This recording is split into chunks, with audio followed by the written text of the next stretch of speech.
اعوذ باللہ من الشیطان الرجیم بسم اللہ الرحمن الرحیم۔ برادران عزیز و معزز خواتین، آج کی اس نشست میں تلاوت قرآن مجید کے باطنی آداب بیان کیے جائیں گے۔ پچھلی نشست میں ہم نے تلاوت کے ظاہری آداب بیان کیے اور اس نشست میں تلاوت قرآن کے باطنی آداب بیان ہوں گے۔ تلاوت کے باطنی آداب 10 ہیں۔ نمبر 1، اصل کلام کا سمجھنا۔ نمبر 2، اس کی تعظیم کرنا۔ نمبر 3، حضور قلبی کے ساتھ تلاوت کرنا۔ نمبر 4، اس کے معنی میں غور و فکر کرنا۔ نمبر 5، معنی کو سمجھنا۔ نمبر 6، سمجھنے میں حائل ہونے والی رکاوٹوں کو دور کرنا۔ نمبر 7، تخصیص۔ نمبر 8، تاثیر۔ نمبر 9، ترقی۔ نمبر 10، برات کا اظہار کرنا۔ کلام کی عظمت و بلندی کو سمجھنا، اللہ تعالیٰ کے فضل و احسان اور لطف و کرم کو یوں سمجھنا کہ اس نے عرش بری سے ایسا آسان کلام اتارا کہ مخلوق کی سمجھ میں آ جائے۔ اس پر غور کرنا، اللہ تعالیٰ کی اپنی مخلوق پر کتنی مہربانی ہے کہ وہ کلام جو اس کی صفت قدیمہ اور اس کی ذات کے ساتھ قائم تھا، اس نے معنی کو مخلوق کی سمجھ تک پہنچا دیا۔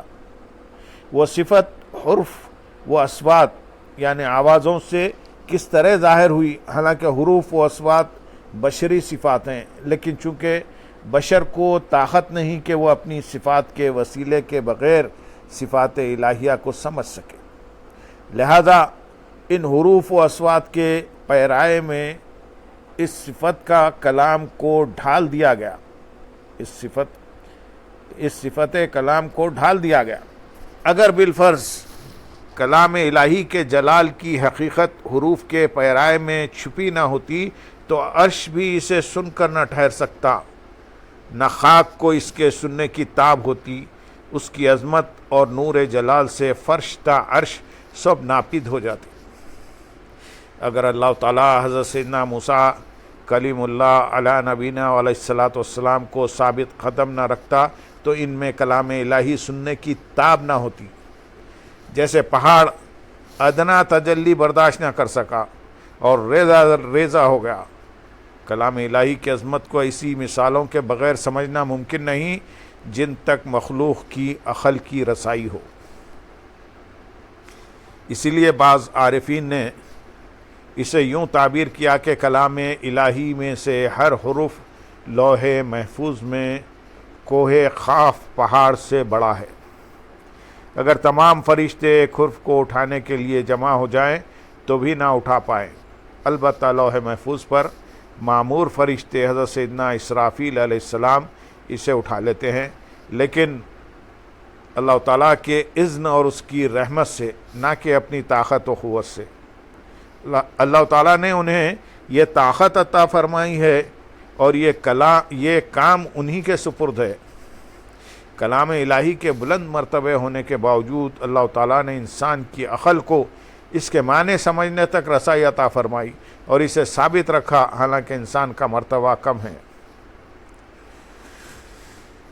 ایک بزرگ نے کلام کے معنی تک پہنچنے کی ایک لطیف صورت بیان فرمائی، بلکہ ایک مثال بھی پیش کی ہے۔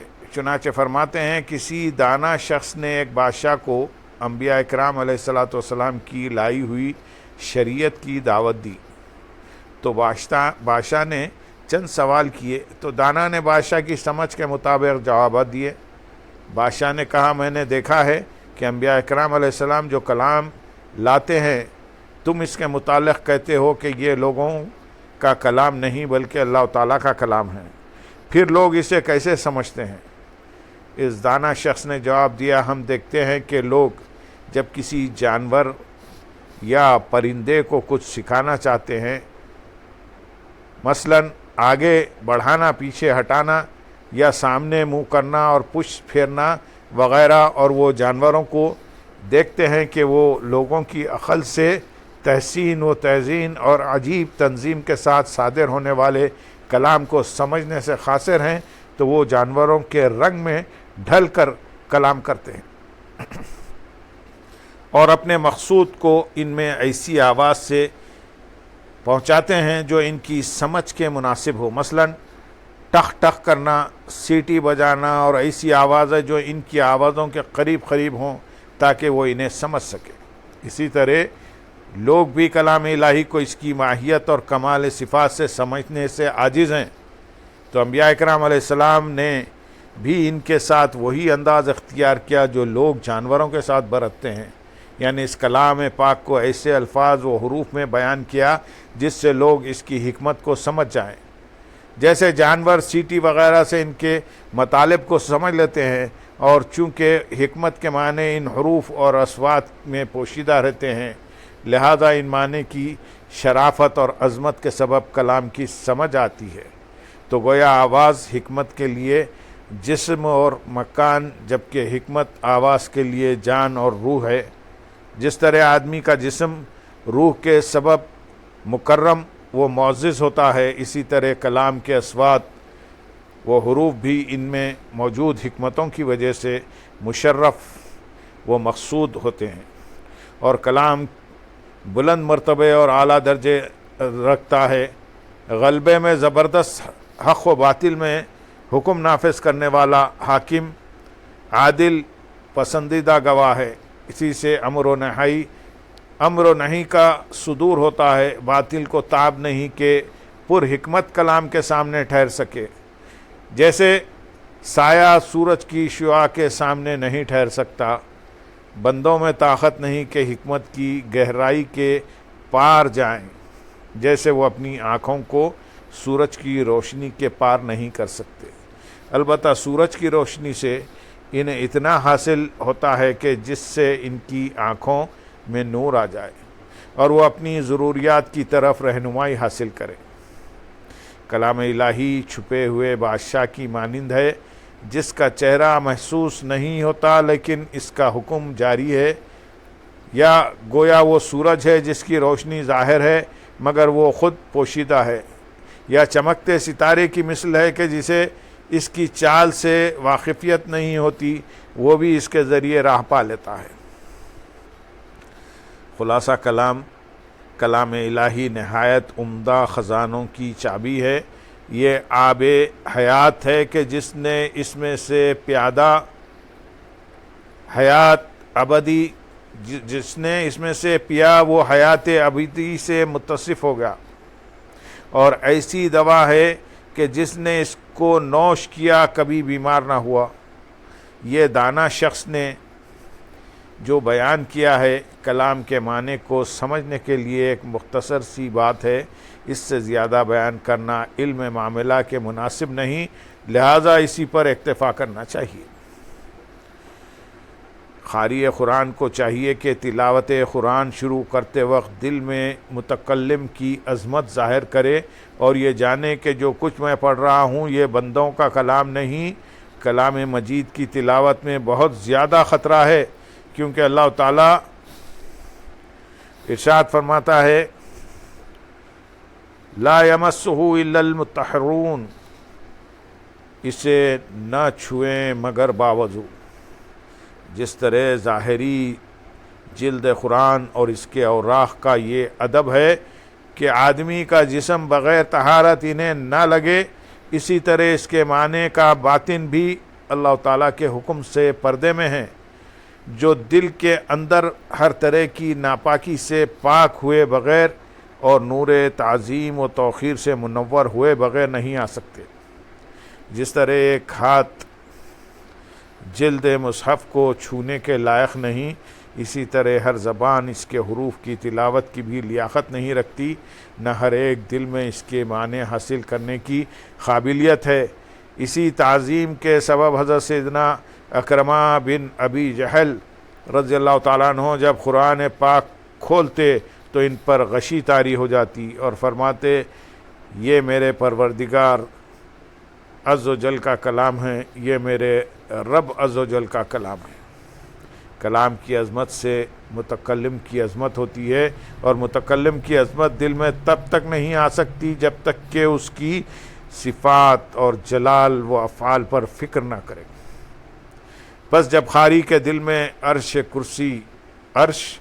کرسی آسمان زمین اور ان کے درمیان کی چیزیں یعنی جن و انس اور درخت و حیوانات آئیں اور وہ یقین سے جانے کہ ان سب کا پیدا کرنے والا، ان پر قدرت رکھنے والا، انہیں روزی دینے والا واحد و یکتا ہے اور سب کے سب اس کے قبض قدرت میں اور اس کے فضل و رحمت اور عذاب و ستوت میں متردد ہیں۔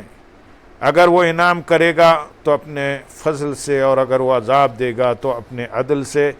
اسی کا ارشاد ہے کہ یہ لوگ بہشت کے لیے ہیں اور مجھے کوئی پرواہ نہیں، اور یہ لوگ دوزخ کے لیے ہیں اور مجھے کوئی پرواہ نہیں۔ یہ عظمت و بزرگی کی انتہا ہے۔ ایسے امور میں غور و فکر کرنے سے متکلم کی عظمت دل میں پیدا ہوتی ہے، پھر کلام کی عظمت اس میں جاگزیں ہوتی ہے۔ حضور قلب کے ساتھ تلاوت کرنا اور دل میں پیدا ہونے والے خیالات کو ترک کرنا۔ بعض مفسرین فرماتے ہیں اس فرمان باری تعالی سورۃ مریم آیت نمبر 12 میں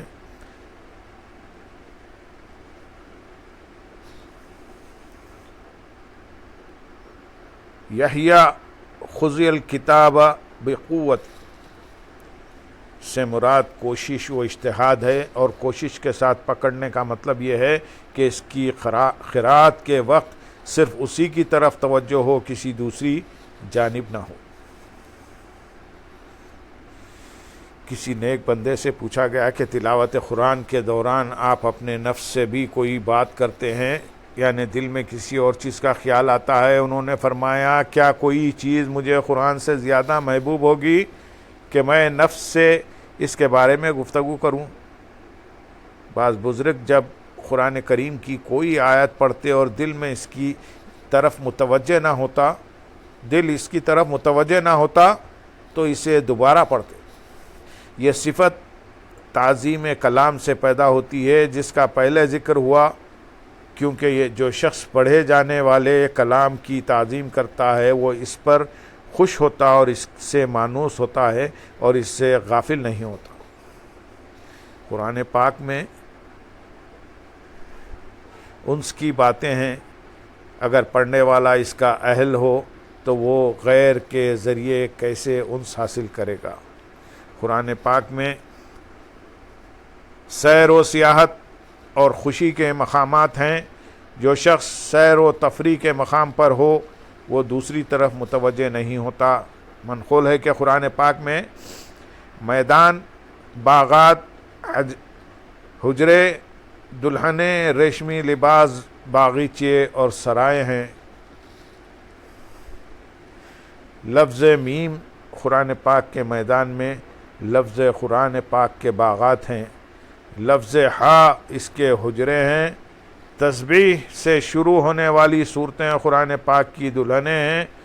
حام میم قرآن پاک کے ریشمی کپڑے ہیں۔ مفصل صورتیں اس کے باغیچے ہیں اور اس کے علاوہ سرائے ہیں۔ جب قرآن پاک پڑھنے والا میدانوں میں داخل ہوتا، باغات سے پھل چنتا، حجروں میں داخل ہو کر دلہنوں کے پاس جاتا، ریشمی لباس پہنتا، باغیچوں میں سیر کرتا ہے اور سرائے میں سکونت اختیار کرتا ہے تو یہ سب اسے گھیر لیتا اور اپنے ماں سوا سے پھیر دیتا ہے۔ پھر نہ تو اس کا دل دوسری طرف متوجہ ہوتا ہے اور نہ ہی اس کی سوچ منتشر ہوتی ہے۔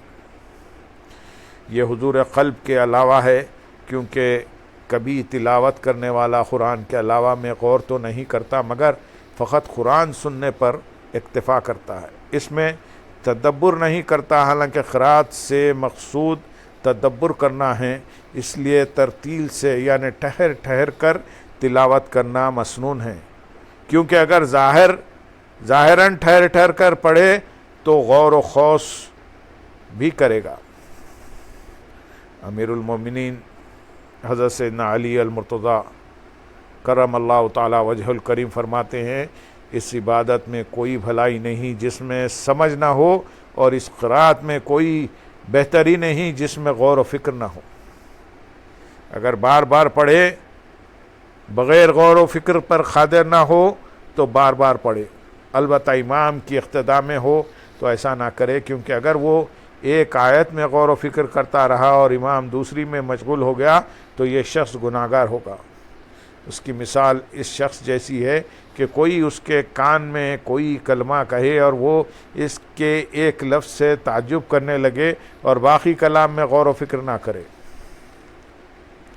اسی طرح اگر وہ رکوع کی تسبیح میں ہو اور اس آیت میں غور و فکر کرنا شروع کر دے جو امام صاحب نے پڑھی تو یہ وسوسہ ہے۔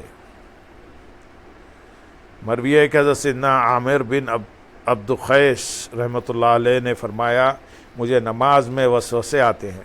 عرض کی گئی کیا دنیاوی معاملات کے وسوسے آتے ہیں؟ فرمایا مجھے دنیا کے وسوسوں سے زیادہ پسند یہ ہے کہ مجھ میں نیزے آر پار کر دیے جائے۔ میرا دل رب تعالیٰ کے حضور کھڑا ہونے میں لگ جاتا ہے اور سوچتا ہوں کہ اس بارگاہ سے کیسے پھروں۔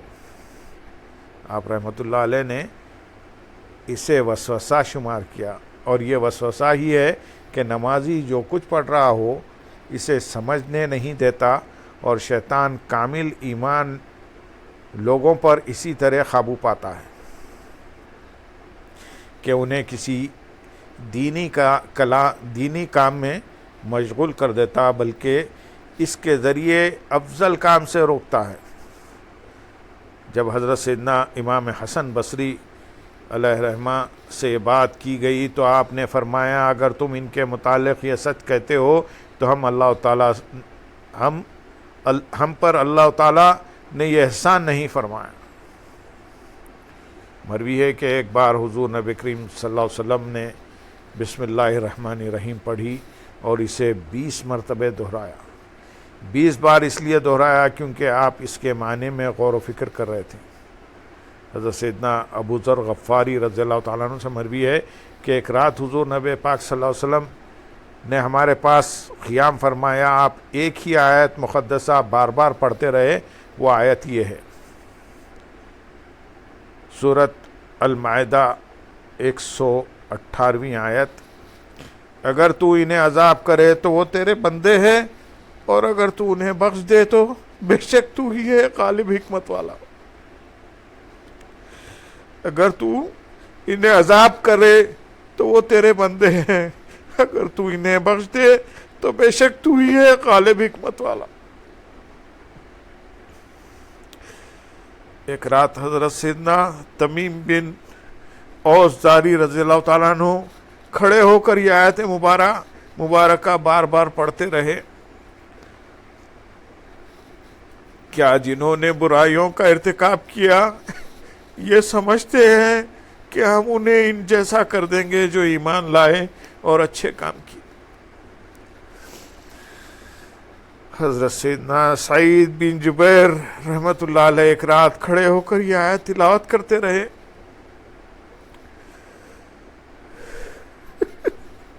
وَامْتَازُوا الْيَوْمَ أَيُّهَا الْمُجْرِمُونَ، اور آج الگ پھٹ جاؤ اے مجرموں۔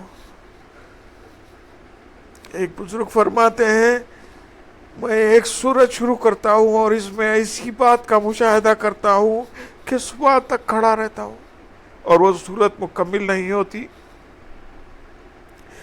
اور ایک بزرگ کے بارے میں منقول ہے، فرماتے ہیں جس آیت مبارکہ کو میں سمجھے بغیر بے توجہی سے پڑھتا ہوں اسے باعث ثواب نہیں سمجھتا۔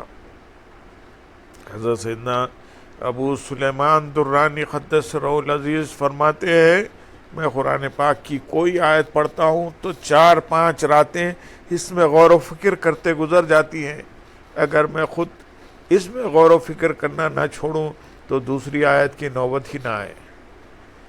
ایک بزرگ فرماتے ہیں میں 6 ماہ سورہ ہود کو بار بار پڑھتا رہا لیکن اس میں غور و فکر کرنے سے فرصت نہ ملی۔ معرفت الہی رکھنے والے ایک بزرگ فرماتے ہیں میں ہر جمعہ ایک ختم قرآن کرتا ہوں اور ہر مہینے میں ایک ختم کرتا ہوں اور ہر سال ایک ختم کرتا ہوں اور 30 سال سے ایک ختم کر رہا ہوں جس سے ابھی تک فارغ نہیں ہوا، اور یہ مدت تدبر و تفتیش کے درجات کے اعتبار سے ہے۔ انہی کا قول ہے، فرماتے ہیں میں نے اپنے نفس کو مزدور کے قائم مقام ٹھہرا لیا ہے، اسی لیے میں اس سے روزانہ بھی کام لیتا ہوں، ہفتے وار بھی، ماہانہ بھی اور سالانہ بھی۔ اس سے مراد یہ ہے کہ ہر آیت کی اس کے مطابق وضاحت کرنا، کیونکہ قرآن پاک اللہ تعالیٰ کی صفات، اس کے افعال اور انبیاء اکرام علیہ السلام اور انہیں جھٹلانے والوں کے احوال کے ذکر پر مشتمل ہے، اور یہ کہ وہ کیسے ہلاک کیے گئے۔ نیز قرآن پاک احکام الہی، تنبیہات اور جنت و دوزخ کے ذکر پر مشتمل ہے۔ باری تعالیٰ کے صفات کا بیان ان آیت میں ہے، چنانچہ ارشاد ہوتا ہے لیس کمثلہ شیء وہو السمیع البصیر، اس جیسا کوئی نہیں اور وہی سنتا دیکھتا ہے۔ اور ایک مقام پر سورۃ الحشر آیت نمبر 23 میں ارشاد ہے الملک القدوس السلام المؤمن المہیمن العزیز الجبار المتکبر، بادشاہ نہایت پاک سلامتی دینے والا، امان بخشنے والا، حفاظت فرمانے والا، عزت والا، عظمت والا، تکبر والا۔ ان اسماء و صفات کے معنی میں غور و فکر کیجئے تاکہ ان کے اسرار منکشف ہوں۔ ہر ایک کے تحت بہت سے معنی پوشیدہ ہیں جو صرف توفیق والوں پر ہی منکشف ہوتے۔ امیر المومنین حضرت سیدنا علی المرتضیٰ کرم اللہ تعالی وجہ الکریم نے اپنے اس فرمان میں اسی طرف اشارہ فرمایا کہ مجھے حضور انور صلی اللہ علیہ وسلم نے کوئی ایسی خفیہ بات نہ بتائی جو لوگوں سے چھپا رکھی ہو، مگر حقیقت یہ ہے کہ اللہ تعالیٰ کسی بندے کو اپنی کتاب کی سمجھ عطا فرما دیتا ہے، بس ہر ایک کو اس سمجھ کی طلب کا حریص ہونا چاہیے۔ حضرت سیدنا عبداللہ بن مسعود رضی اللہ تعالیٰ عنہ فرماتے ہیں جو اولین و آخرین کا علم چاہتا ہو اسے چاہیے کہ قرآن میں بحث و مباحثہ کرے۔ قرآن کے بڑے بڑے علوم اسماء و صفات الہیہ کے تحت ہیں، کیونکہ اکثر مخلوق ان کا ادراک نہیں کر سکتی سوائے ان امور کے جو ان کی سمجھ میں آ سکتے ہوں، اور وہ اس کے واضح حقائق اور پوشیدہ باریک باتوں پر آگاہ نہیں ہوتے۔ انہیں ان آیات سے سمجھا جا سکتا ہے جن میں زمین و آسمان کی تخلیق کا ذکر ہے۔ تلاوت کرنے والا ان سے اللہ تعالیٰ کی صفات اور اس کے جلال کو سمجھے، کیونکہ فعل فاعل پر دلالت کرتا ہے کہ کام کی عظمت خالق کی عظمت پر دلالت کرتی ہے، لہذا بندے کو چاہیے کہ فعل میں فاعل کو دیکھے نہ کہ فعل کو۔ جس نے حق کو پہچان لیا وہ ہر چیز میں اسے دیکھتا ہے، کیونکہ ہر چیز اسی سے ہے، اسی کی طرف ہے، اسی کے ساتھ ہے، اسی کے لیے ہے۔ حقیقتاً ہر ایک کا یہی مذہب ہے جو ہر دیکھی ہوئی چیز میں اسے نہیں دیکھتا، گویا اس نے اللہ عز و جل کو پہچانا ہی نہیں، اور جس نے اسے پہچان لیا اس نے جان لیا کہ اللہ عز و جل کے سوا ہر چیز باطل اور اس کے ذات کے سوا ہر چیز ہلاک ہونے والی ہے۔ یہ مراد نہیں کہ وہ چیز دوسری حالت میں باطل ہے، بلکہ اگر اس کی ذات کا اعتبار کیا جائے تو وہ ابھی باطل ہے، اور اگر یوں اعتبار کیا جائے کہ وہ اللہ عز و جل اور اس کی قدرت کے ساتھ موجود ہے تو وہ بالطبع قائم و ثابت ہے، جبکہ ذاتی طور پر محض باطل ہے۔ یہ علم مکاشفہ کی ابتدائی باتوں میں سے ہے، اس لیے تلاوت کرنے والا جب ان آیات طیبہ کی تلاوت کرے، سورۃ الواقعہ آیت نمبر 63 میں ارشاد ہے تو بھلا بتاؤ تو جو بولتے ہو۔